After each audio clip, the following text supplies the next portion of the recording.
that because I've been in public life for a while, in various capacities, I have endeavored to do my best to my country, and I have no regret for anything. Maybe lessons learned, which is a common human thing that perhaps there are things I've picked along the way. But in terms of my public duty and commitment to our national interest, I have been extremely clear on what is expected of me in the various roles that I have played in this country. As Interior CS, where Kenyans feel that you oversaw massive brutality on Kenyans who are expressing themselves when they felt that their leaders were not representing them in the way that they should. Do you take personal responsibility for the murder of 60 people, according to the KNCHR? Well, the violent protest that took place early this year, and even earlier on in 2023, unfortunately led to loss of lives. Some of those lives were lost in various ways, including through police action. I have no reason to take responsibility for anything, because the space of violence and encounter with law enforcement is a space which is defined by law. And the role of the Minister for Interior is defined in the Constitution, Article 245, on what that role is. That role includes providing policy guidance to the organs of internal security.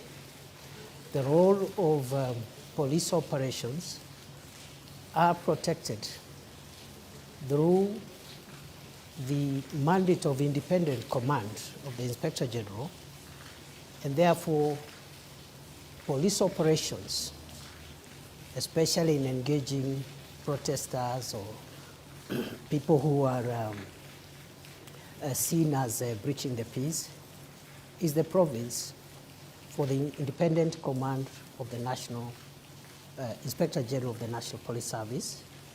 As far as I'm concerned, the 2 years I have been the country's Interior Minister, every single day of them, when I woke up to do my work, to make sure that the security organs of our country that protect our country from threats, security threats, perform their work, and should they require any policy guidance, that guidance is provided. And that's all what I can say for now. So you're saying tonight that you have no say whatsoever when the police misbehave? The Interior Minister has no role in police operations, according to Article 245. So you have no say whatsoever when they go wrong as a professor of law? I have a say, and I said it. And the say is this, that police officers are allowed to use force, including lethal force, in exceptional circumstances. Should any officer violate the strict parameters of those circumstances, they are accountable under the law. And we said many times, not once, not even in the context of the protests alone, but also in the context of the fight against terror and the fight against banditry and other organized crime, that any police officer who uses their firearm lawfully within the Constitution, including lethal force, has legal protection. But so any of them who exceeds the parameters of the Constitution is on their own, and the organs of accountability is not the Interior Minister. It is the agencies such as IPOA and the DPP and the rest. So who shot at David Chege at the precincts of Parliament and Erickson Chalo Mutisia? These two young men were not armed. Would you say that use of live ammunition was reasonable? I think the matter of the violence that occurred in Parliament and the unfortunate loss of life is a matter that which is actively being investigated by POA and other agencies. So it will be preemptive for me to tell you who shot the two Kenyans who unfortunately, according to the records, lost their lives in that context. So how far are the investigations? You're the DP now. You may have moved on to a different role, but it's definitely senior to I'm aware that there are two ways of conducting investigations. One is through the internal affairs unit of the police. But our policy in the last 2 years, while we were in that docket, we discouraged the internal affairs unit of the police from being the ones to investigate their colleagues, because it raised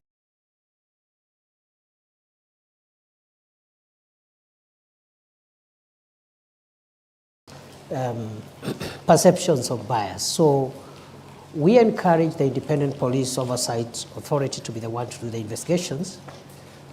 The report I had when I left the ministry is that they had made some good progress. They reported to me they had some 6 files which are ready from the context of the riots and the violence around that time. But there has been a transition in the leadership of IPOA right now. A new commission has just been put in place, and the work of IPOA is led by commissioners. It's not led by the Secretariat. So the delay in the last 2-3 months could be associated to the leadership transition by IPOA. Ashley and George, you have follow-ups. Ashley? All right, Your Excellency, you have made a name for yourself as a defender of human rights. Are you proud about the events that occurred in June this year? I mean, this led to deaths of young, innocent Kenyans. Where does this sit as, to you, the professor of human rights, not as the Deputy President, but as the professor of human rights? Any Kenyan, not to mention a professor of law, who would be proud by what happened in our country June, July, from whatever angle, would be inappropriately doing so. Because those events were extremely painful to the country. They were unnecessary, if I may say so, because there is a way of processing democratic encounters, and there's a way in which the balances between the protection of public safety and the expression of individual rights and freedoms must help us navigate peaceful and orderly society. So to answer your question, I wouldn't be proud at all. Mr. Deputy President, then what did you have to say to families who are still looking for their loved ones? For instance, on X, we were tagged and someone said, I always communicate with Peter Masharia's mom. Imagine she wakes up every day to go to the mortuary. Peter Masharia went missing on the 25th of June. Tonight, what do you tell those families that are still looking for their loved ones? To the families who lost their loved ones or whose loved ones are still missing, I would say that it's unfortunate that this country went through what it went through in June, July. I hope that our country has learned the lessons and we will not get there again, because losing a loved one, having a loved one missing for months, almost half a year, even for a day, is extremely painful. And therefore, as I said when I responded to this matter earlier on, maybe not on this forum, it is very unfortunate, and we, including myself, regret that our country went that direction and hope that we will not get there again. Yet when they look at you, Professor, they say you are the face of, disappearances, abductions, deaths and murders on young people in this country. Do you feel that you're struggling to shake off that tag?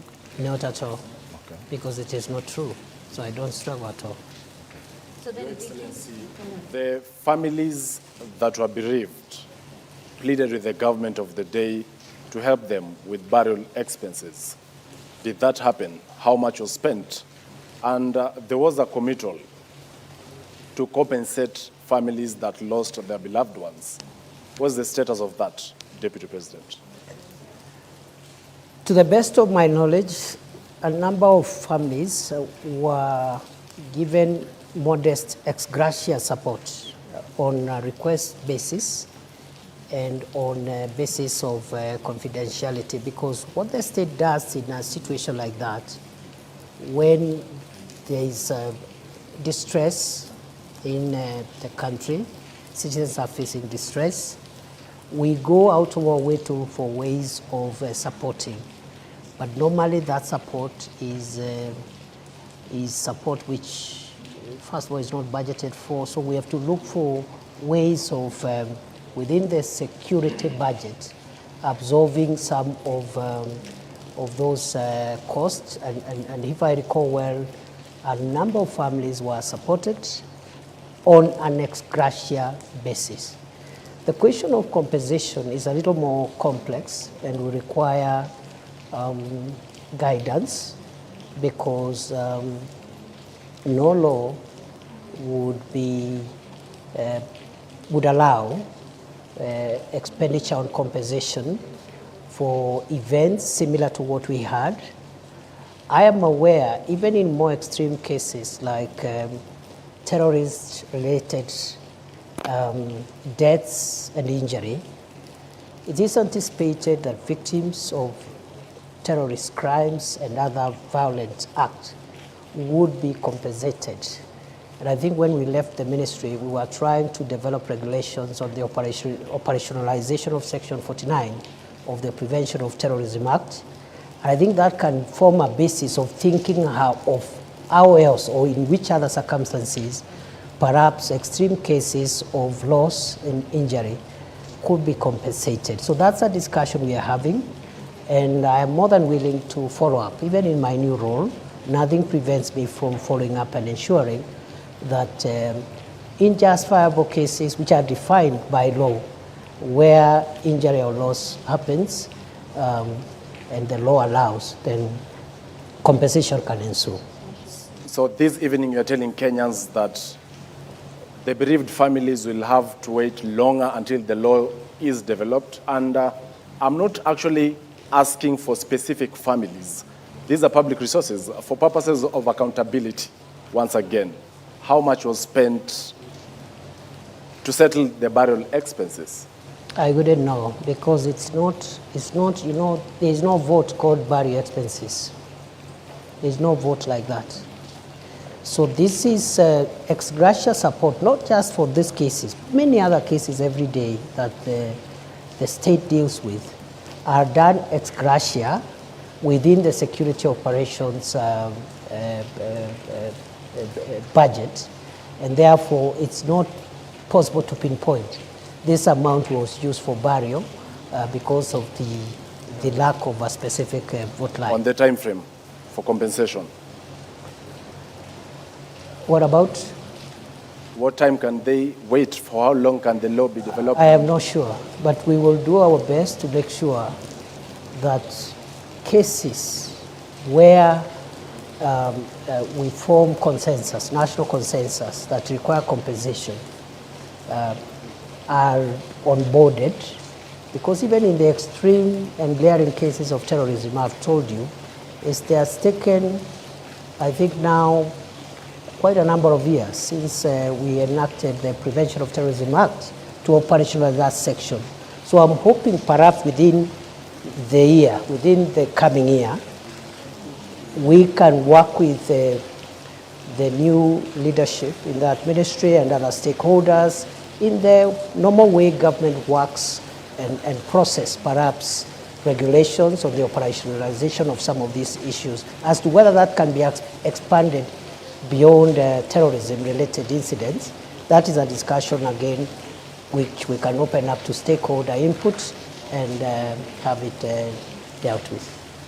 It's clear, Mr. Deputy President, that the tag behind you, and my colleague Meshima Kapombe mentioned it when we mentioned that we were having this interview, is not a very rosy one. And one person in particular called you the butcher of Tharaka. I have two important questions I'd like to understand. Because President William Ruto addressed the nation on the night of June 25th when protesters breached Parliament. He told the nation that that was a treasonous act perpetrated by crooks and criminals. Do you believe that the young people killed by police during the protest were crooks and criminals and not young people trying to advocate for their rights? The protests of June started as legitimate protests by peaceful Kenyans who were expressing their rights and opinions on certain issues that they felt that needed to be handled by government differently. In the course of those protests, criminal elements infiltrated those protests. And it became very difficult. On the one hand, you have protesters whose interest is just expressing themselves within the Constitution. But within their midst, there are people killing people, hurting people, looting property.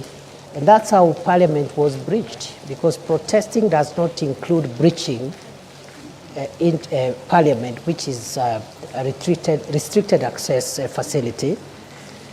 And that day, we came very short of the burning down of Parliament.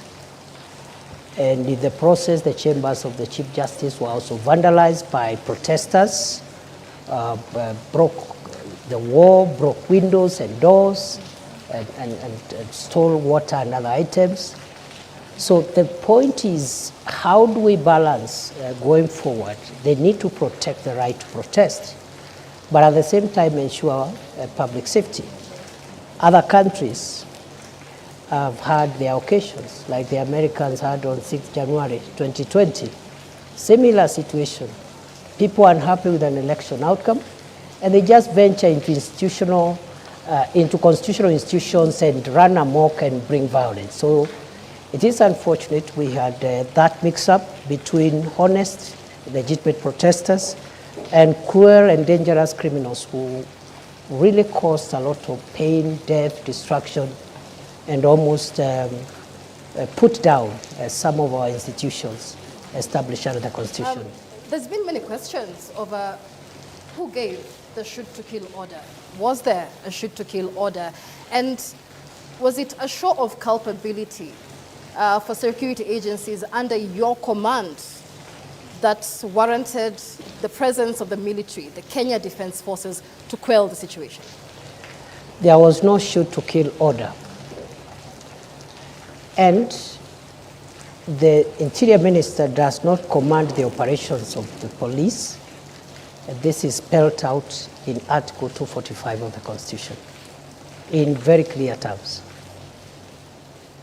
If there was Your Excellency, I want to put this question to you, and it's a question of responsibility. When you're being vetted for the second time as the Cabinet Secretary Interior, there was a lot of praise heaped on you for combating banditry in the north of Kenya. And you appeared to acknowledge that. Was the police in the North Rift under different command, so much so that when it comes to the Gen Z protests, you're not the one in charge, but when it comes to the North Rift, you will take the glory? At no time have I said I've been in charge of the operations on banditry, because the Minister for Interior does not play that role. Have I provided a policy leadership to deal with banditry in the last 2 years? The answer is yes, in a very consequential manner, with great humility, because other than advising on the establishment of the Operation Maliza Uhalifu and the gazettement of the disturbed areas, that's the job now of the minister. Those are policy interventions. But I was able to push through in a very difficult financial situation prevailing then in the country. an injection of a significant amount of resources to acquire equipment to assist the police in their operations, which has been the missing link for many years. MRAPs, that is the mine resistance ambush protected vehicles, armored personnel carriers, drones, that is the aerial vehicles, aerial unmanned aerial vehicles, and so many other, including personal protection items. So in a very modest way, I would want to be associated with the tremendous work done by the police, with the support of the military, to dismantle the infrastructure of banditry in the North Rift, because I provided policy support for the acquisition of modern weapons and also providing the legal space for the police to carry out operations, especially in the areas which I classified as disturbed and dangerous, because that is where criminals were always retreating and regrouping. Those areas today are completely free from bandits. The question here, Your Excellency, is on the question of responsibility. Local NGOs, the United Nations, the US government, the foreign missions have admonished the government of the Republic of Kenya of its human rights record, and particularly the handling of a Gen Z protests. My question to you tonight is, when the Republic of Kenya is being admonished, who takes responsibility? Well, as I have said, you see the general admonition or viewpoints by various stakeholders on the performance of government on many things, including homeland security, is a legitimate thing.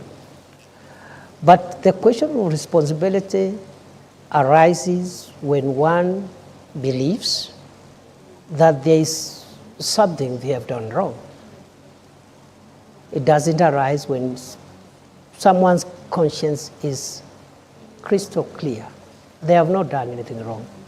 From where I sit, the nearly 700 days I served as Kenya's Interior Minister, one, I can account for each of those days what I did for this country, sometimes under great distress and risk, which I knew I'm exposing myself, but because of duty, I had to do it. Some of the places I did, my predecessors never ventured into them. I spent nights in police barracks and military barracks with frontline soldiers, not to command them, but to give them moral support, including on Christmas Day, including on Easter, places like Lamu, where terror attacks were the order of the day, to give them support that the government has not sent these officers there to die. They have sent them there to protect the nation, and as minister, my moral support and the policy guidance I gave, I think, was instrumental in a big way because of the feedback I have received from the officers. So to answer your question, therefore, I see, I am not saying that our homeland security system is perfect. It is work in progress. But responsibility is individual. It's not collective. I must remind you, Prof, and the viewers, that there's a lot of rain here, so we'll have to speak a bit louder so that we can be heard. But as you speak about policy guidelines and taking modest credit for what was done in the North Rift on banditry, are you trying to tell us that you could not give policy guidelines on how police protests or moral support in them ensuring that they adhere to human rights? We did. So what happened? What went wrong?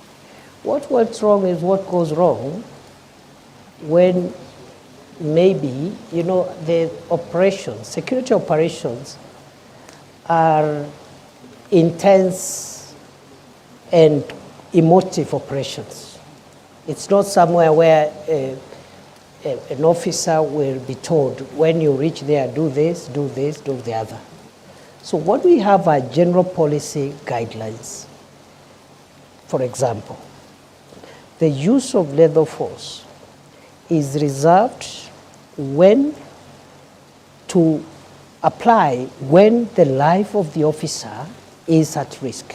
So was If a any, criminal, was any for example, officer's life in wants to danger? take Allow me, down- Professor Kindiki, Yes. was any police officer in danger when David Shege and Enoch Chalo, Erickson Chalo Mutisia only had a flag and they were dancing outside Parliament? What threat did they pose to security officers at That Parliament? is a matter under investigations. If the circumstances you're reading out there is what happened, the officers will be accountable. It's as simple as that.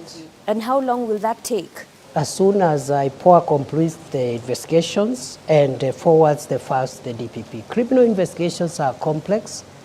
They involve scientific assembling of evidence.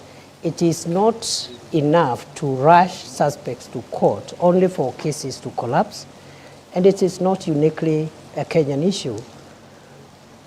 Criminal investigations, especially in a complex endeavor like the situation you're referring them to, take a bit of time, and therefore I'm hopeful that... Why were the police in mass? How complex was that? That we Again, could not let see me not who speak was to- ensuring I am security an is not breached. investigator. You know, you're just telling me what you think or saw, But it was which is on part live of TV. evidence. It Which was is on part live of TV. evidence. There are photos of police officers who are masked. I am You not can't disputing. identify them. I'm not disputing. But Just as telling the you CS Interior, that is part of the evidence that is required to hold into account any person who may have been involved in that unfortunate incident you're explaining. Your Excellency, if you were to move this forward and probably look at why the public is on you. This is what you said on the 12th anniversary of the Supreme Court about a month ago. And you were talking about crucial jurisprudence. You said, I have had to ask myself whether the highest interest is the public interest or there is a higher interest called the national interest, because the public itself could hurt the national interest. Public can be mobilized or mobilize themselves against national interest. First of all, where does this national interest sit in the Constitution? And number two, wasn't this an indirect proposal of a clawback on basic freedoms that are enshrined in the Constitution, Your Excellency? As you answer this, Your Excellency, you did say that lives of protesters need to be protected as you ensure public safety. Was the public unsafe during that period? Why did we get to that point? When I spoke at the Supreme Court reflection colloquium on public interest and national interest, some erroneously thought I was talking about government interest or even security interest. That's not the case. In fact, after that colloquium, I've had further reflection because by the grace of God, I'm also a scholar. So I reflect on some of these things. And I have come to the conclusion that within our constitutional framework, we can categorize three forms of interest that could be expressed by members of the public, rather than two, three. One is popular interest. And the question I'm asking myself as a scholar and a student of constitutional law is whether what is popular is in the public interest all the time. I am not sure. I am not sure that what is popular is in the public interest. I don't believe. Sometimes, yes, maybe not all the times. But at the Supreme Court colloquium, I also asked, is there a hierarchy of norms in our Constitution such that we have public interest and national interest? And for clarity and avoidance of doubt, national interest is not government interest, and it's not the interest of, it's not security. What I had in mind is, you're aware, our Constitution allows the people of Kenya to express themselves in exercise of their sovereignty in two ways. One, through elections. Two, through referenda. And then I asked myself, in fact, it was tailored to the judiciary. And I wanted to ask myself, if the people of Kenya, for example, agree and express themselves in exercise of their sovereignty to change the constitution in a referendum and vote to remove the judicial arm of government, and they decide we don't need the judiciary. People are sovereign. In a referendum, they can actually remove the judiciary. And then I ask myself, since this is an outcome of a referendum, this is in the public interest. But is it in the national interest that really you can have a modern country, a democratic country without a judicial arm of government? But these are two different scenarios, DP, because this was about taxes that Kenyans felt were unfair, and their leaders at the were Supreme not Court, listening to I them. was not talking about the protest at all. You can look at my statements. I was not talking about protest. So what do you... We were reflecting on what the Supreme Court has helped us to understand about our Constitution, and I was inviting the Supreme Court judges to start thinking whether, even as we express our sovereignty, we have what we call bedrock things that we cannot touch. I'll give you another example. If the people of Kenya meet and in a referendum, they overwhelmingly vote, so it is popular, it is in public interest, and they vote to change Article 4.2 of the Constitution that says that Kenya is a democratic multi-party state and create a monarchy or another form of government that is not democracy. It is in the public interest. It is popular. It's in the popular interest. But is it in the national interest? My answer is that it is not. So within the Constitution, there are things you can change and still not change the DNA of our Constitution. There are others, once you touch them, the DNA of Kenya as we know it changes forever. That's what I was discussing. It's very interesting that you mentioned that, Your Excellency, because during your vetting, following your reappointment as Interior Cabinet Secretary, you are on record saying that you will specify designated protest areas, potentially undermining the right to peaceful assembly outlined in Article 37 of the Constitution. How would you justify limiting spaces where Kenyans can express their grievances at a time when the government is facing mounting criticism, and why? That is the practice in all democracies. Show me one democracy where people are free to express themselves anywhere, anyhow, anytime, notwithstanding the rights of other people, including traffic, the right for traffic to flow, and so forth. I have been, before I became minister, I was an academic. And for about 12 years, I traveled to about 100 countries around the world. So I'm very familiar with many democracies. Many of them, including the Hague, where I spent almost 7 years in the International Criminal Court trials, they designate places where you go and express yourself. Every institution actually is mandated. If it's parliament, they designate a place, and then the police gives some routine. They say between 11 a.m. and 3 p.m., a certain group will protest. And they tell the police will be about 500 and so forth. And then you protest there, you hand your petitions, someone comes and receives petitions, then you vacate. Maybe in the evening, another group will come. That's what we might start thinking about. But as long as we think that expression of rights means you venture and frustrate everybody else who is not part of your protest, then we are courting anarchy, and that's not part of democracy. Understand peaceful protest, because even when, if you go to Chacha, even when you saw the protests regarding the 16 days of activism against gender-based violence, they were just roughed off by police. One even wonders, because you even have had leaders who have expressed a fear and concern that actually it's not even Kenyan police. So who are these that appear when Kenyans exercise the democratic freedom of picketing?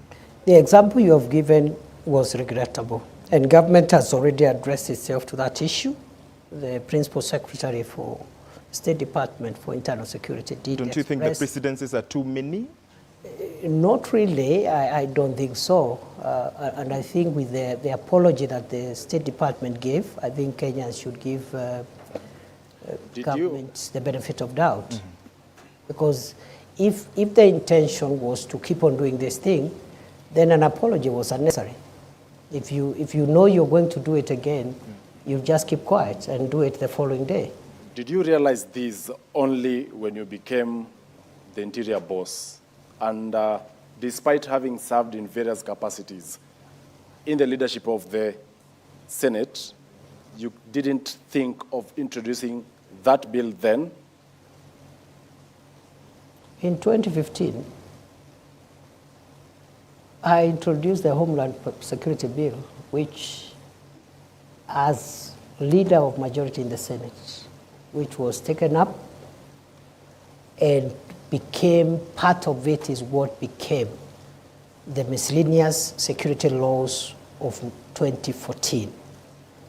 I know some parts of that law were struck out, but 85% of those laws are what has made Kenya specifically stable, on limiting the protesters. On the security laws did not cover the issue of protest, but it covered a wide range of issues that we needed to deal with to make sure that our country is safe. But on the other hand, legislation is work in progress. It doesn't end with one piece of legislation. It happens every day. Democracies which have been in place for 300 years are still making law, even security-related laws.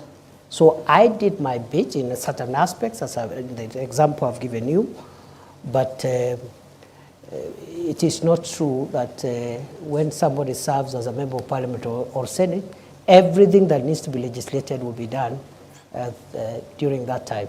DP, as we wrap this topic up, there's one question that many Kenyans would like to know. In a Citizen TV interview after the protests, you said that infiltrators were linked to elements within government and opposition. And you said we have evidence leading to political operatives from across the political divide. We will prosecute. How far are we with that? How many of those planners or operatives? The last time I checked, I've been following up after that, and you know that's not too long ago. That was July. After that, as you're aware, the cabinet was dissolved, the entire cabinet. For that period around August, there was no cabinet. July, August, and then September, the vetting. So by the time I went back to the ministry, it was sometimes, I think, almost October. I can't remember the date. And we are following up on that process. As much as I know, a number of people have already recorded statements, and as far as I know, a file was forwarded by the DCI to the DPP, but it was returned to seal certain gaps that have been discovered by the DPP, and therefore that is work in progress. As I said, criminal investigations take long, but I'm sure there will be accountability for everyone who may have either incited violence or taken advantage of the peaceful protest to infiltrate that democratic process. But you said you have evidence. Why should it take long? Or is it only a preserve of the political class? That evidence, I have just told you that it was presented to the DPP, and the DPP said it was not enough to convict. You can have evidence which is not enough to convict. I could believe, okay, that the evidence is enough, but the DPP, who has the final say in qualitative and quantitative evidence, is the one who has the police to do more work if we have to sustain prosecution. So the police didn't do a very good job, that's what you're saying, in the investigation? This is routine, it happens every day, not just in Kenya, all over the world. The police do their work, and that's why there is that two-tier mechanism. So the DPP looks at it and said, no, we need to fill this using the elements of crime. You need the evidence of this.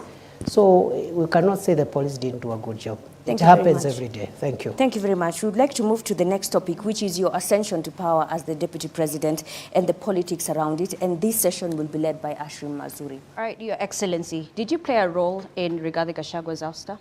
No.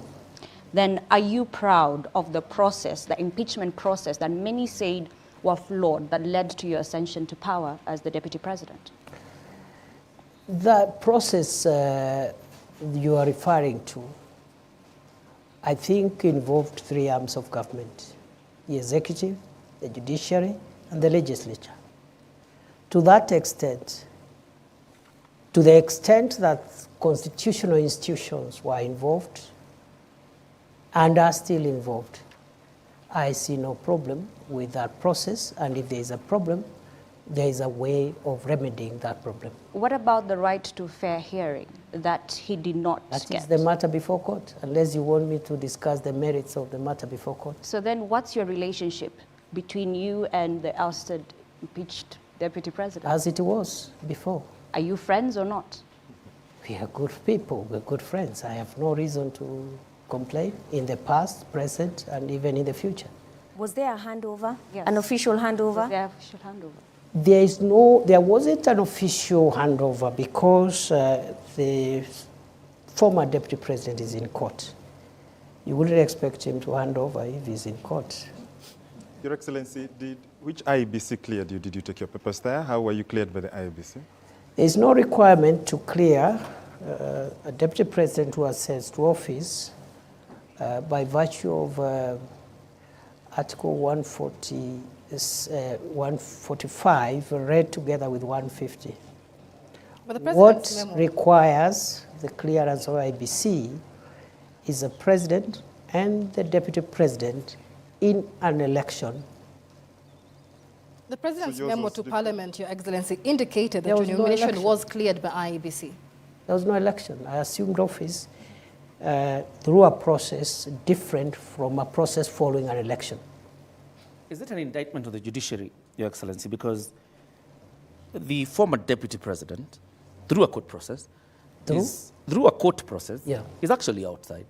We have the governor of Meru, who is in office, even through a similar process. What kind of jurisprudence is that creates two forms of justice in your own understanding? And this is from a point of view as a law professor. First, the two cases you have cited were beneficiaries of court injunctions. The only difference is in one, after the inter partes hearing of the matter around whether or not the injunction should be preserved. In one case, the court found that the injunction needed to be lifted. In the second case, which also there has been an injunction, the court found yesterday that there is no need to lift the injunction. That's the only difference. And it happens in courts all the time, not just in Kenya, all over the world. In fact, the finding of one court is in many cases overturned by the next court the following day. So there is no inconsistency whatsoever. That is judicial practice. A judge, even one bench of 3 judges, one judge will say this, 2 other judges will say different things, or the same subject matter, same articles, same evidence, same parties. That's how, that's the independence of the judiciary is not just institutional. It is individual, it's decisional. Every judge carries decisional independence. Your predecessor, Your Excellency, says the reason you ascended to this position is because you are a yes man. You cannot mount any challenge whatsoever to the president. I'm putting this question to you tonight. Are you your own man? Are you a yes man? I am my own man. On the second issue, I would like to respond as follows. My understanding of the role of the Deputy President is not to challenge the President. It is not in the Constitution. It is not in any law. It is not in any practice. That is not the job description of the Deputy President. As to whether the Deputy President can advise the President, the answer is yes. The oath of office I took has a clause that asks me to faithfully advise the President when my advice is sought.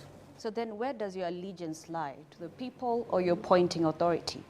My allegiance lies on the oath of office I took. You look at the oath of office, it will tell you where my allegiance is. And are you proud To of the the people manner? of Kenya,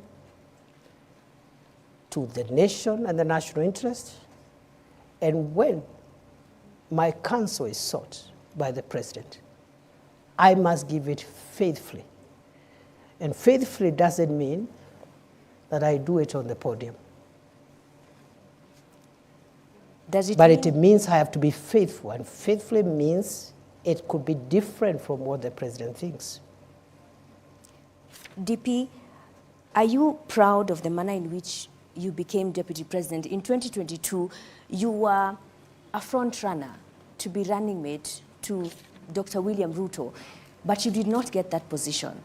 And you actually said you were going to take a break from politics. Are you now proud that 2 years down the line, you are the one who has taken that position after the impeachment on the person who was picked over you? I have no regrets for my occupying this space because I have no reason to regret. It is true I was a front runner to be Deputy President in 2022 through a process that was conducted by my party. I was not successful. My brother, Rigathi Gachagua, was successful. I congratulated him, and I said two things. One, that I will support the campaign, the presidential campaign, until 8th or 9th of August 2022. And after that, I will take a break from elective and appointive positions. But you still took the CS Just a moment. position. Just a moment. After I made those two very important decisions, which I made after soul searching and consulting everyone who needed to be consulted, my party and its leadership met and persuaded me as a member of the party, because I didn't say I'll leave the party. I said I'll campaign for President Ruto and his deputy, but after that, I'll not be running for any office. I'll take a break for 10 years. And therefore, the party met and persuaded me to change my mind and accept an appointive position as Minister for Interior, which I accepted. That's all. Are you the kingpin of the Mount Kenya region? Which office is that? Of course, you were endorsed. You are by a endorsed section by a section of Yes. members from majorly the East, where you hail from. You never dismissed that. Which office is that? Your Excellency, other than the kingpin issue, there are a majority of members of parliament who met in Nanyuki from the Mount Kenya region, that is before you ascended to the office of Deputy President, and endorsed yourself as their link in government. To the executive. You have ascended to that office now. Are you now, have you ceased being their link?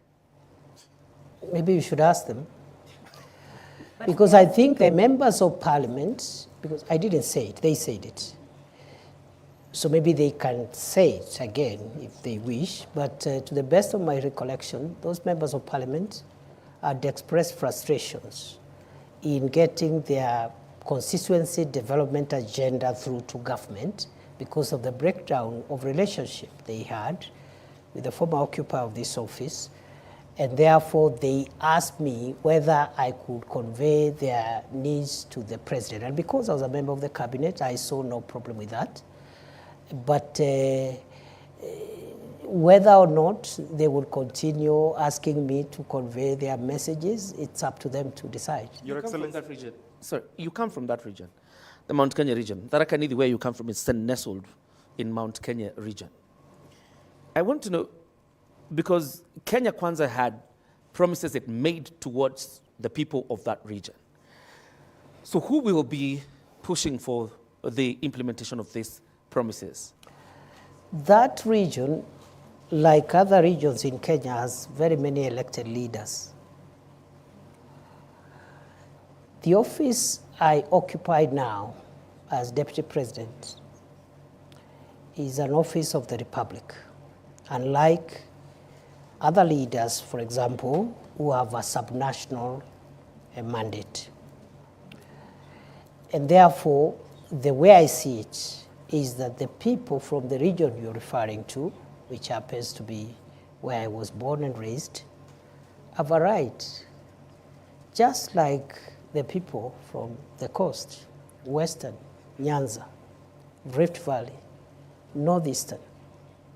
They have a right to use this office, because it's a national office, to channel their needs, interests to the government.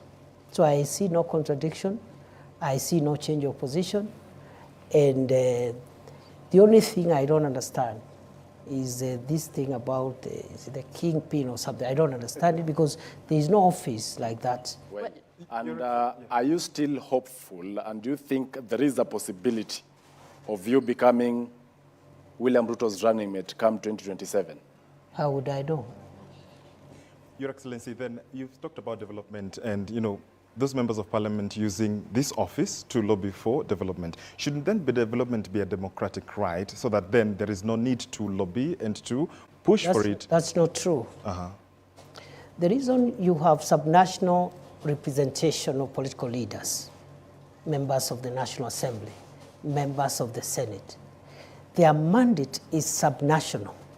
A member of the National Assembly represents the interests, priorities of the constituency where they are elected. Of course, in the context of a broader national perspective, because some of the things that they want them passed are not projects and programs, they are legislative in nature, and you require the parliament as a whole to support you. For example, recently we had a Sugar Act sponsored by a member of parliament from Western Kenya, where sugar is mostly grown. But it required the votes of the member for the members from Northeastern Coast, where there's no sugar, and Central, to pass it. So the point is this: it is not true to say that a member of parliament does not need to articulate the interest of their people, because they are elected purposely for that. They are elected to articulate those interests and convey them either to the executive, to the legislature, and make sure that those interests at that local level are realized. During your inauguration, when you took oath of office, your boss, the president, Dr. Ruto, said he felt he was a lone voice in the executive. From your interaction, 50 days in, is he still a lone voice? And perhaps you interact with him, he's your boss. I really don't know. Do you think you're I fulfilling? really don't know Do you think you're fulfilling how he's that? feeling? Yeah. Because again, that's not in my place. I wouldn't know how he's feeling at the moment. All I can say is that I'm doing my best to do my constitutional duty. And that constitutional duty is being principal assistant to the president, and also helping him in the delegated assignments that he has given me. And I'm doing my best. How he's feeling now, I cannot be, it's not in my place to tell you how happy he is. Or Do you think he's confident of what you're doing? Is he happy with I think your work? so. I have no reason to doubt that he's confident. You've been deputy president for only 50 days now. What would you say is the qualitative difference between you and the former deputy president, given that the operating environment hasn't changed? It would be very improper for me to start comparing myself with my brother, the second deputy president. The president has spoken very highly of your leadership and your contributions, as my colleague George Maringa here says. If the president feels that he has accomplished his key goals and decides not to run for re-election, would you consider running yourself? Do you believe that you have what it takes to run the country? That question is an unfair question. Am I allowed to complain? Why is that? It is an unfair question. Because I have just been entrusted with a very serious and grave national responsibility. What is weighing in my mind now and what is really, really occupying me is the desire to discharge those obligations, because the expectations of the people of Kenya, the expectations of the president are so high. If I started occupying myself with ideas of what will happen, I don't know when, I'll be the most unsuitable person to be seated before you today. Your Excellency, I want to rephrase Michelle's question regarding you and the former Deputy President. Let's not even go with the qualitative differences. But clearly there are lessons you must have learned from Gachagwa's tenure in office. What lessons are those? You know, my friend, you know, in leadership is defined by certain ethos and parameters. And I want to persuade you to allow me not to discuss my brother, the Honorable Rigathi Gachagua, because he's my friend. And you've not heard me bad-mouthing him anywhere before when he was in this office or even after he left office. So please spare me, because it is not right.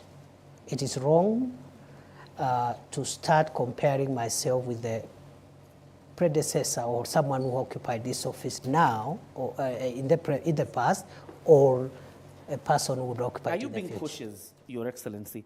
The region you come from is very restive, and it's quite a significant, it has quite a significant portion in terms of votes. Are you being cautious now when I ask you the question of lessons you've learned? Are you being cautious not to antagonize the former Deputy President? I have no reason to antagonize anybody. For what? Your Excellency. Your Excellency, perhaps just to buttress on what John Kithure said, when it comes to lessons learned, many have said that the seat that you occupy now, the Deputy Presidency, has some sort of curse. They've called it the curse of the Deputy Presidency. And every individual who's held this seat has had some sort of, you know, falling into political oblivion. Do you believe that you have the magic wand to change this so-called curse of the deputy? I don't believe any seat is cursed. Let's start from there. Secondly, I don't think it is a priority to start thinking whether I will survive in this seat or not. As I have said, what is weighing in my mind, the same way when I became Interior Minister and the North Rift was in that shape, Lamu, Boni was in that shape, and Northern Kenya was that shape. I told myself, including the passport crisis, I said, if I will last here for 1 year, I want to try my best and have these challenges under control. So for me, I cannot start now entertaining myself on what will happen to me, whether I'll succeed here or there. That's not for me to determine. It's beyond me. What is within my reach, what is within my control, is the focus to deliver on the job. As to whether I survive or what happens, that is not within my reach, and I cannot control what I cannot control. VP, we need to move forward to the next topic, but I would like to end this with this question. The mountain which you seem to be avoiding is hostile ground right now, and not just the mountain. The government is struggling with its popularity as the president's principal assistant. How are you working to change that perception of Kenyans? And more so those who are... Did you say that the mountain is restive? Yes. The reception in Embu, for example, yes. in Nyandarua the other day, residents refused to listen to the president's speech. In Nakuru County, at a burial, Again, they did not want to listen to the president's That is democracy. message. That's how democracy works. Is it that hostile Democracy, ground to the government that you serve as Deputy President now? you see, there is a difference between running governments and being popular. Those are two different things. And for me, a leader should be least worried about popularity. The worry of a leader should be their pace and focus on transforming the lives of the people. And do you A think the good, lives of the a people have good been transformed? leader is not necessarily one who is popular all the time. However, a good leader knows when to be popular. Don't you think that popularity has gone down because Kenyans' lives I have really been don't think so transformed because at the moment, President Ruto and his administration now in the midterm is not in their priority to look for popularity. There is no election taking place. The task of the government now at midterm is to track the pace of delivery, where there are gaps, seal those gaps, and just deliver on the commitments. The time will come when there will be popularity contests. And let me tell you, for avoidance of doubts, that is not President Ruto's worry. I now will lose it, time will elapse. We could even win the election next time, but we will not have delivered as we ought to deliver. Your Excellency, And that perhaps- transformation that you're talking about, Ashley, allow me, is what brings us into the next topic, which is about the economy. And Joel Chacha is going to lead that session. Well, the government of the day boasts of a 2.8% inflation rate, which is a 17-year low. But the question here is on the shrinking disposable income. That is through what many may consider overtaxation. And the purchasing power, hence, is low.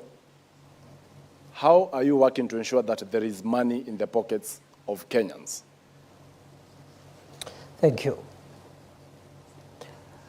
When President Ruto took over leadership of this country in 2022, the 5 or 6 macroeconomic indicators were not looking good. And I need to clarify now that I have this opportunity. Many people think when we project that time frame so that to show the distance we have covered, we are casting aspersions at the previous administration. That is not true. Kenya got to where it was in 2022 because of factors mainly beyond the control of President Uhuru Kenyatta, because the country's economy was shut down for nearly 2 years by COVID-19. No economic activity. And then, of course, the war in Ukraine, which affected the global supply chain of wheat and other oil and foodstuffs, and many other factors. So when we refer to 2022, it is not political. It's just a fact. And in any case, that's the only way we can explain what we have done. Now, straight to your issue. The macroeconomic indicators were bad. The dollar was rising on a daily basis, 160. At one point, it approached 170. The price of fuel, the same. At one point, it approached 217 per liter for petrol, super. Then inflation was 9.6%. And then if you take the 6 basic food items, starting with unga, the main ones, again, the prices were much higher than they are today. Today, essential commodities, 2 years later, are down significantly. Just to give unga as an example, from 240, 250, 230, depending on the brand, to now something between 95 and 120, depending on the brand, maybe 120 something. Number two, the foreign exchange stability has been realized for more than a year now. from the high of 160 plus to now 127, 129 for some time. The same applies to the price of fuel, which is decreasing every day, every month, including last month when it went down by 4 shillings. Inflation again from 9.6 to 2.8%, the lowest in 17 months. Now, in 17 years. Now, that has not happened by magic or by chance. It has happened because of policy interventions, subsidizing production as opposed to consumption, the fertilizer subsidy, and so many other interventions in various sectors that has managed the macroeconomic situation. It has taken 2 years.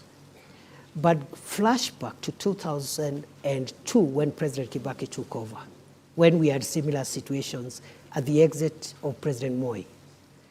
It took President Kibaki 6 years to bring back macroeconomic stability. President Ruto has taken 2 years, by the grace of God. So the 2 years look a bit long, but in the context of what has happened in the past, I think this is a bit of a very good trial. What remains now is what you're asking me. The macroeconomic stability, for it to be felt by citizens, must be followed by microeconomic stability, which is improving household incomes, creating jobs, and so many other things that we are doing in the space of SMEs, in the space of the various sectors, including manufacturing and tourism. So, to answer your question, the macroeconomic transformation and the microeconomic transformation cannot be taken simultaneously. One must precede the other. Going forward, therefore, the remaining 3 years is the interventions. We're going to have interventions that will respond to the issues you say. Already those interventions have been operationalized. They are on course, creating jobs through the 3 major prongs, creating jobs at home, creating jobs online, creating jobs even overseas, and then also other interventions that will enable disposable incomes in the pockets of individual citizens. But going how forward, would that really it can only be achieved when the whole problem begins with our budgeting? For instance, despite the challenges faced in the fiscal year 2024-2025, your projections in the next fiscal year for 2025-2026, you're looking at having a budget of 4.25 trillion Kenya shillings, with the revenue, ordinary revenue, actually crossing the 3 trillion mark. That basically will translate either to more debt, because already we will record a 759 billion fiscal deficit, but at the same time, we are forced to actually impose now the taxation on Kenyans, because last year we only got 2.1 trillion in terms of ordinary revenue. So why this shift over ambition on ordinary revenue collections? Again, in 2022, the fiscal deficit was more than 8.2% or thereabout. And that means the gap between revenue and expenditure. It was at 8.2%.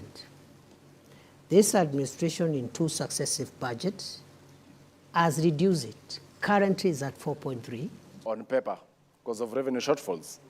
That shifts towards the end of the fiscal year. Yes. And you are forced to bring a supplementary budget. We are forced, but in all fairness, where the fiscal deficit is now is not where it was in 2022. And in fact, I am confident the Treasury will bring it further down this year. But more fundamentally,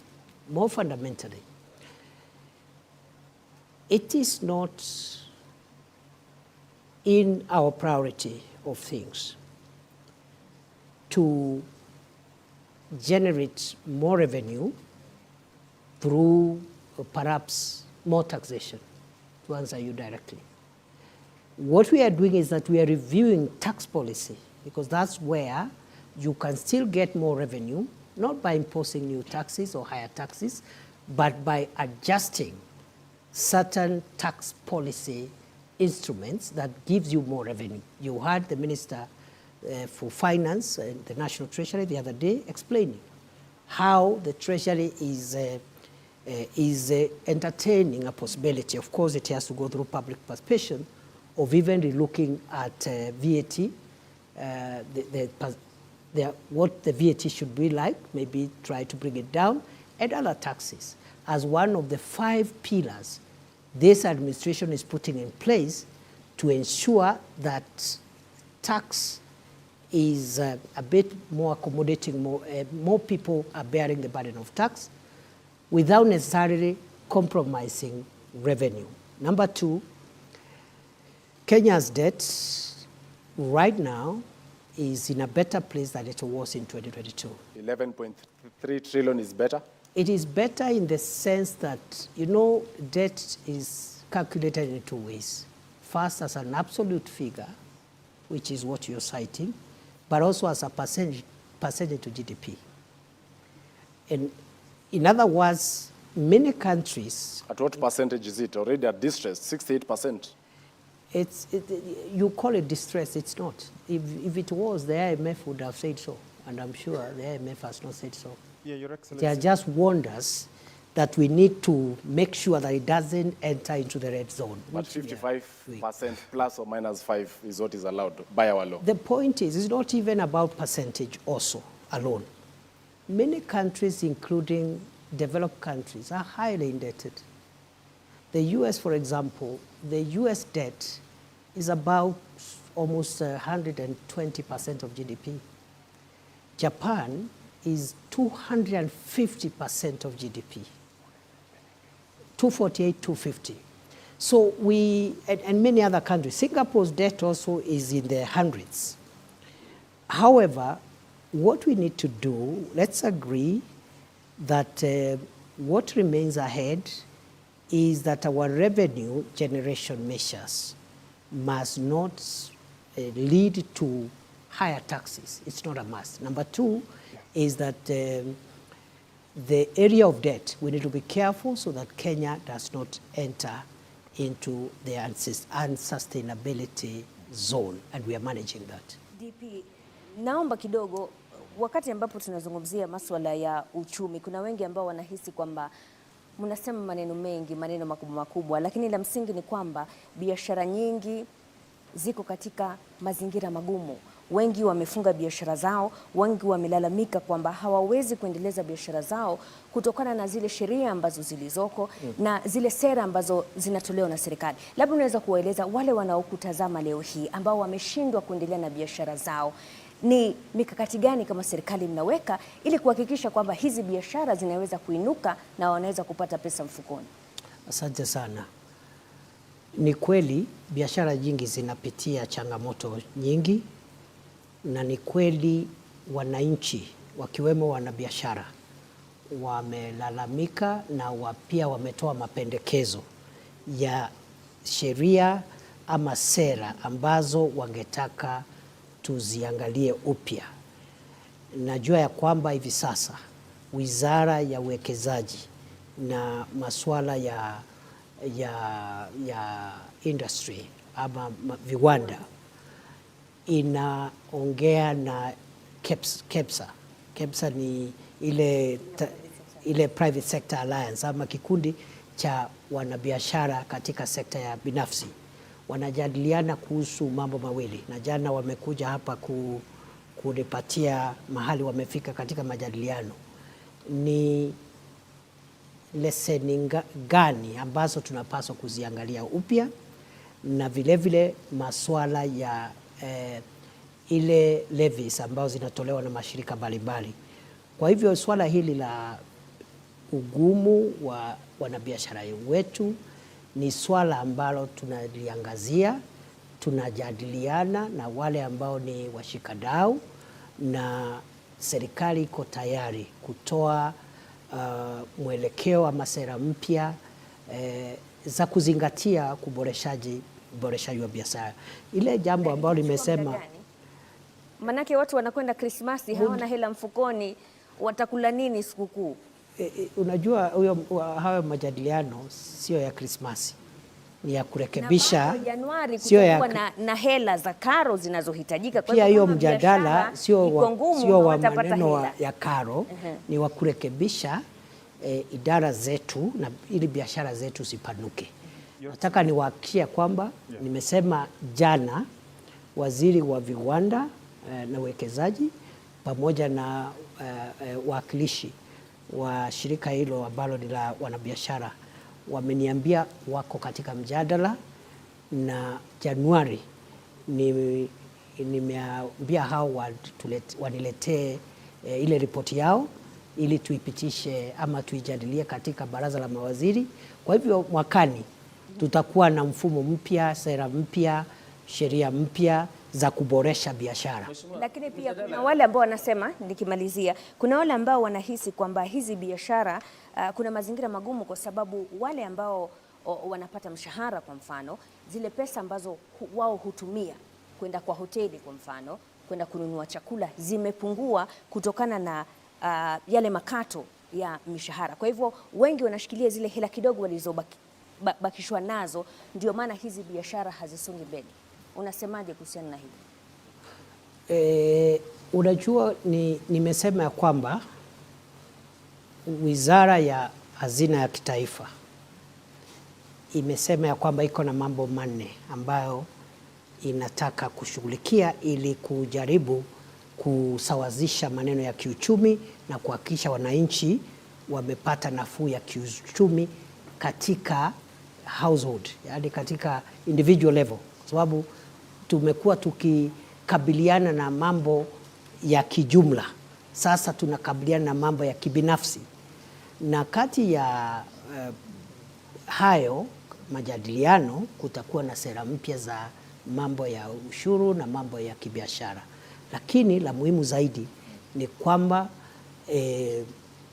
katika hayo majadiliano ni lazima tujue ya kwamba ile ushuru ambao unakatwa, kwa mfano katika mambo ya bima ya afya, unaweza kuwa unapunguza kidogo mshahara wako kama mtu ambaye ameajiriwa kazi, lakini ile bima ambayo ni ya kila mwananchi itapunguza zile harambee za kimatibabu. Kwa hivyo wewe labda pesa yako imepungua kidogo, lakini hizi harambee 5 ama 10 ulikuwa unaitwa kwa sababu uko na mtu kwa familia ako na shida ya figo, shida ya hizo harambee zikipungua, there is a net off. Kuna vile hiyo mkato imekunufaisha hata kwa njia zaidi kuliko vile ilikuwa, because swala la naibu rais, lakini unapozungumzia masuala yote, licha ufanisi huu wote, we've seen the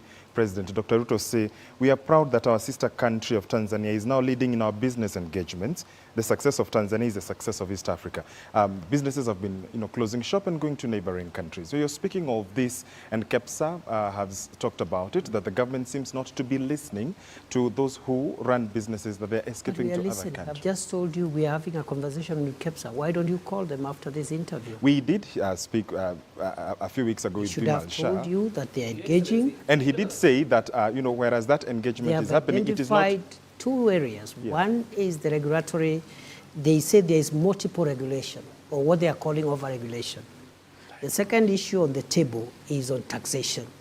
We are a bit careful because the issue of taxation, we would rather have it in the broader tax policy and other fiscal issues that are being discussed and spearheaded by the National Treasury than just to take just that business community and handle their taxation issues without the context of looking at tax as a general issue. I really need to ask a question on the tax regime, because today there has been an announcement that there is a task force that has been formed to get to the bottom of why businesses are closing down in the Republic of Kenya and relocating to other countries.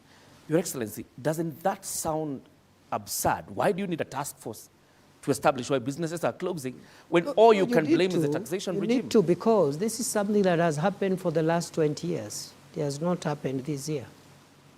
Just look at which organizations have left Kenya when?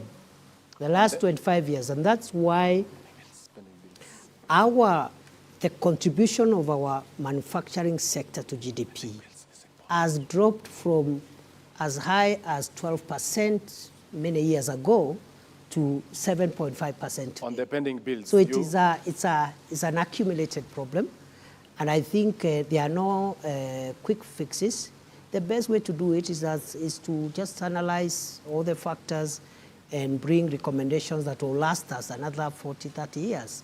The financial inadequacies being experienced in the country perhaps are as a result of the pending bills. More than 650 billion for the national government, 150 billion for county governments. But you're not budgeting for it. Do you promise Kenyans that as soon as the pending bills verification committee concludes its work, you're going to settle the pending bills?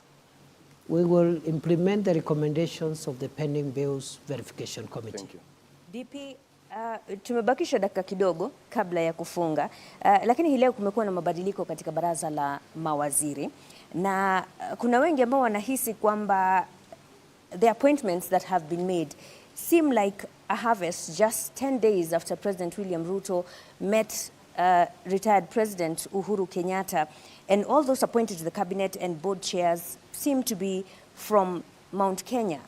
What is this about? You know, the cabinet, appointments, dismissal, reassignments, if you look at Article 32, is the prerogative of one person, the president. So I'm sure the changes that the president has made have been made in exercise of that prerogative and to advance our country's national life in the weeks and months to come. I cannot directly associate themselves with the political developments, but also I have no reason to disassociate themselves from any political development, because the president has made it clear that for the country to pull and rally itself to do the heavy lifting, there is need for a broader political consensus. It started with the inclusion of the partnership with some of the ministers who were appointed, who were allies of former Prime Minister Raila Odinga. The ministers and parastatal chairs who have been elected, who have been appointed today, many of them worked under President Uhuru Kenyatta. That is in the spirit of broadening political consensus so that we can focus not on political competition and the quest for political survival, but on pulling the heavy agenda that we need to pull to transform Kenya and carry everybody. But there are those who many Kenyans feel duped or betrayed by the Kenya Kwanza administration, because during the 2022 election campaign, the hustler narrative was the cornerstone of the Kenya Kwanza administration, a break away from traditional political dynasties to more ordinary Kenyans, right? But the appointments being made recently by President William Ruto are people or individuals from established political families. It looks like the Kenya Kwanza government is running away from the hustler narrative back to the dynasties to save the day. Why is that? As any of the ministers and parastatal chairs who have been appointed today coming from established political families? They do come largely from the Mount Kenya region, especially. Sorry again? Sorry again? They do come, many from the Mount Kenya region. Many who've been in government before, and you remember the call, especially during the Gen Z protests, was to drain the swamp, to have something new in the Kenya Kwanza administration. I don't know what you call something new, because even the ones who have come are new. They were not there, they are new. Allow me to rephrase her question, because this is what Kenyans feel, that the political class has regrouped and forgotten about what Kenyans want. What would you tell them tonight? I don't think so. First and foremost, as I said, this is not time for politics. Let's start from there. That time is coming. And we will all do politics and do it so well. Right now, it's time to do the very, very delicate and important work of pushing the country's development agenda. So the issue of, I don't know, who has betrayed who has regrouped with who, for me, the timing is wrong. Okay. And for Kenyans who are expressing their democratic views about some of these developments, they have their time when it is election time to express themselves on what they think about those in leadership. Your Excellency, to matters now development projects, and we've seen the issue that Kenyans are actually expressing is that this government is forcefully imposing government projects, programs. For instance, vaccination of animals, SHA, that is the Social Health Authority, affordable housing, and I'll begin by that before we get to the specific programs. What do you make of, or what do you think about this? Because Kenyans say it is too soon. It is being buttressed on them. You're forcing it down their throats. That is not true. Maybe it's a misunderstanding, because has anybody been arrested for not doing anything? What the government is doing is it is doing its obligations to the public. The government's obligation to the public is to work for the national interest. The national interest in this matter includes, for example, universal health coverage, making sure as many Kenyans as possible have medical cover, because many homes have been rendered poor. Even people who had something, they have sold everything to pay for medical bills, especially when it is chronic and critical illnesses. Okay. Many poor people live by chance. They take herbs, they go for, some look for witch doctors, they cannot access medical care. So we are saying, what government is saying is that it is in our interest as a country that every Kenya has an insurance, a medical insurance.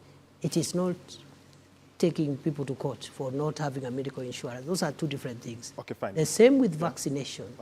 What the government is saying about vaccination is that we have certain targets as a country to grow the livestock and that value chain around livestock and livestock products. For us to reach those targets, we need to access European market, the Middle East market, and even the regional market under the African Free Trade Area, and then also under economic EPAS, the partnership between Kenya and the European Union, which we signed last year. In many of these markets, our products are being denied access, and one of the requirements is sanitary and phytosanitary standards. That is to say, health-related standards. One of the requirements for us, for example, to meet our export demand is that your herd must be vaccinated. And what we are rolling out is a vaccination program which has always been there for 40 years, but because there has been no campaign, high-level government campaign, we've been vaccinating about 10% of livestock. So many of our livestock are rejected when we take them out either as live animals or beef because of the vaccination question. So it is purely a disease control issue.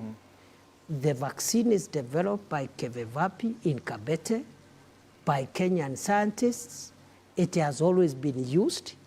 It is only that we are doing a campaign to make sure, other than vaccinating only 10% of livestock, we can have 80, 90, 100% vaccination for purposes of getting market access, exporting livestock and livestock products even to other countries. DP, it's good that you, before you go to affordable housing, Ashley, because we're still on the vaccination issue, you may be explaining a very good thing for the country, but are you aware that citizens are agitated by the language of their leaders? Is there a more decent way to explain your programs and not seem like you're forcing it down their throats? And I'll give examples. Adani cancellation, the president said it is people who have never been to the airports that are complaining. When it comes to the vaccination, majority leader, yesterday I think, said ni watu hawana ng'ombe, hawana kuku. How do you think that makes citizens feel when they are trying to express themselves, yet they are met with arrogance? And to add on to that, the Kenya Veterinary Association perhaps has, among the recommendations they've given, they've said improve public awareness, enhance stakeholder engagement. When will Kenyans feel they are participatory in this government, in these projects that affect them? First of all, we agree that we need to create awareness and also just carry citizens along in our government programs, and also generally as government we need to continue communicating to the people in a manner that is consistent with our obligations under the Constitution. But having said that, I am sure again, because we were here an hour or so ago, I'm sure you are not inviting me to comment on statements by the president or another leader, because let's discuss the issues. Let's not discuss, those kind of issues, because in the process, the message will be lost. And the message is these programs are for the interest of the nation. There is nothing sinister about it. As to if we need to improve our communication and engagement strategy, I agree with you. It is work in progress. We need to keep on improving. There's many questions, Mr. DP, whether these questions are really for the interest of the people. We, as the media, have reported every day, Kenyans are deeply frustrated with the Social Health Authority. Many, in fact, say NHIF was working. When you come to issues like affordable housing, we were told there was public participation, despite public discontent. When it comes to livestock vaccination, the same thing. Is the government hiding behind the facade of public participation to pass unpopular programs, knowing very well that there's no legal binding framework on public participation? And so the government really isn't bound by Kenyans who say we don't want SHA. We'll go back to what we said earlier. The government must continue listening to the people and getting input from the people. But the government also has a duty to carry out programs for the transformation of the country. Some of the programs that will transform Kenya may not be popular now, but they'll be popular sometime. Singapore, for example, which many people praise, one of the factors and anchors that took Singapore where it was among other anchors is the housing anchor. And today, if you look at the Human Development Index, Singapore is up there. And one of the variables is housing, because almost 99% of everybody has a decent home. So, and it was unpopular at the time when the Singaporean leader was bringing this program. It was very unpopular. In fact, it had a component of compulsory savings. But today, many years later, after this leader left the scene, the people of Singapore are very happy that this project propelled their country into the first world. So I will end with what I started with, that what is popular may not even be in the public interest. And sometimes what is in the public interest may not be in the national interest. And the work of government is not to look for popularity. Popularity is a function of elections, which we do every 5 years. And every politician has a way of transacting with electorate to look for popularity during election. In between here, it is to engage the people, listen to the people, which we are doing. In many instances, we may not be perfect because government is a human endeavor. Like any other, we are not 100%, but we are continuing to listen. And as the president said during the State of the Nation address, listening is a full-time occupation of every leader. Thank you very much. And therefore, these programs may have the kind of, the consensus is not yet there, but they will transform Kenya. And many years later, when many of us who are in this space are not even here, Kenyans who will come in succeeding generations will be grateful for the housing program, the universal health program, the agricultural reform program, and all the other programs that this government is rolling out for the transformation of Kenya. Thank you very much, Deputy President, Professor Abraham Kithure Kindiki, for your time. And I think Kenyans tonight will be waiting to see what will happen next in terms of how you listen, how you communicate, and how you take action after you have made promises. Asante sana. Mimi nimekuwa wako Mashirima Kapombe kutoka runinga ya Citizen. Joel Chacha kutoka runinga ya K24. Michelle Ngele Odhiambo, NTV. John Jacob Kuria, KBC. Ashley Mazuri, KTN. George Maringa, TV47. Usiku mwema mtazamaji.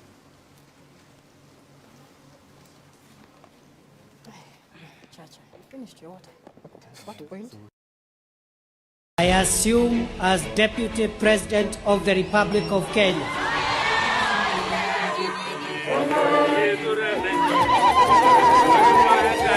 I pledge to support and assist President Ruto. We have produced enough sugar for our consumption. The commitment of this administration is to strengthening devolution and service delivery at grassroots level, kuhakikisha kwamba kila mwananchi ako na bima ya afya. Matatizo ambayo tuko nayo katika mambo ya elimu ya watoto wetu vile vile tunayashughulikia. So we must defend the unity of our country.